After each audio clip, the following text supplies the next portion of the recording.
Smart. Now, if I could ask, if you had to point out, and each one of you could answer one, if you had to point out two of the strengths that have made you a stronger partnership, or two personality traits, it could just be temperaments, it could be anything, two things that have made you guys have a good, strong partnership.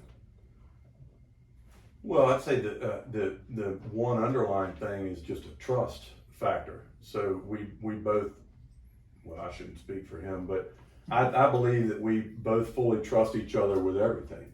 Yep. And so when you have that kind of trust, you don't have to ever, worry about what something might, something somebody would do to you or something that would happen. I think that's a major thing. I think another thing is to have different skill sets so that you're not both trying to do the same thing. Because at some point you may feel one person might feel like it's not necessary to have even a partnership. So in our case, we have some similar skills that we share, but also we have some things that are different from each other as well. What would you say? I would say probably loyalty too, which is similar to trust, but it's a little different. So like, I just always knew that he had my back, that we weren't going anywhere, that it was both of us in it till the very end.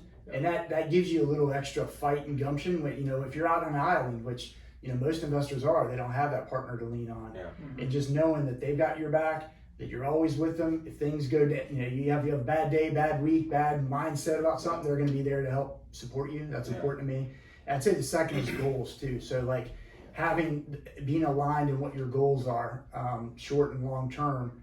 As long as you have those aligned, you have a much better chance of being successful. And we've kind of always had that mindset, like we're going to go after it, we'll figure it out, and we're going to go out and we're going to do it bigger. Like a lot of times when we didn't have success, and Greg might tell a story, it might come up, it might not, but there was a really painful point in our career early on when we had a little bit of success and then it fell off because the market changed. Yeah. And when it happened, it was one of those almost breaking points where you say, hey, are we done? Or we can just say, our whole head is in this to be successful. Let's just change our strategy. We're going to change our strategy and double things. Most people would quit, and my thought process is the opposite. We're going in harder. Yeah. And because that's not what the other people are going to do. And I think if you have that same mentality, those same goals, most people don't, then you can have success. Yeah, and the way you would, for someone who's not partnered with somebody, you basically need to have that, never quit, attitude, and you just got to find a way to make it happen. And so never quitting. Now, I almost quit a couple times, and the main thing that Brian was bringing up, one example was, I think it was in probably roughly 2008, 2009. I was going to say 7, maybe. 7. Mm-hmm. So I don't remember if it was after the credit crisis or before. Probably before. Yeah, It was before. Yeah, that's right. We had gone through some tough situations. We made some really poor decisions in our business, and we weren't making any money. Yet I was spending money maybe faster than I had ever spent money, because I thought we were literally making money, but we were actually losing money or not making much money, I should say.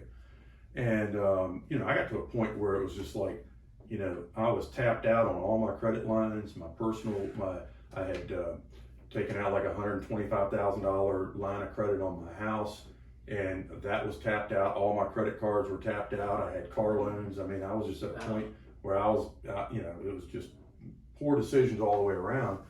And I felt like I just had to do something different. And so when we talked about it, and I was pretty emotional at the time, and in my mind it was like, okay, I'm done. And Brian was like, well, what if we just, I don't remember the details of it, but the main thing was like, what if we just increased our marketing enough to get more deals, enough deals so that we can get out of this mess and make it, And I was like, oh, I hadn't thought of that. So by the end of the phone call, I went from being emotional and crying and basically thinking I'm filing bankruptcy and quitting and going back to a job, which I didn't want to do. Then it was like, smiles, and we're going to, light up the world. And that's what we did. So we just went from doing, you know, I think we did like 4 times the amount of marketing or Yeah, I something. think we're doing 1 or 2 Wow. deals a month, and we're like, we need to do 4 deals a month Yeah. to sustain our overhead. We had a really high overhead.